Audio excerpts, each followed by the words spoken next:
नमस्कार. महाराष्ट्रात स्थानिक स्वराज्य संस्थांच्या निवडणुका आहेत.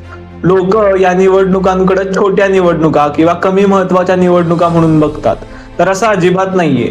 जर आपण आपल्या शरीराचं उदाहरण घेतलं तर जशा पेशी त्या शरीराच्या फंडामेंटल युनिट्स मूलभूत घटक आहेत, त्याच पद्धतीनं भारत देशाच्या मूलभूत घटक या स्थानिक स्वराज्य संस्था म्हणजेच महानगरपालिका, नगरपालिका, नगर परिषदा आहेत. जसं मानवी शरीराच्या आरोग्यासाठी त्या पेशींचं आरोग्य महत्वाचं असतं, तशाच पद्धतीनं या भारत देशाच्या विकासासाठी आणि प्रगतीसाठी स्थानिक स्वराज्य संस्थांची प्रगती आणि विकास गरजेचा असतो आणि महत्वाचा असतो. म्हणूनच या निवडणुका खूप जास्त महत्वाच्या आहेत. म्हणून बाहेर येऊया आणि आपण मतदान करूया.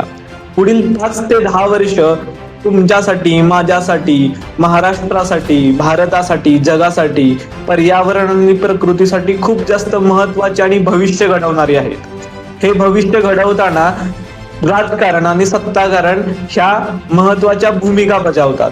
म्हणूनच मतदान तर करूयातच, ते मोठ्या संख्येने करूयात, पण ते करताना योग्य व्यक्तींना करूयात आणि लोकशाही आणि भारताला विजयी करूया.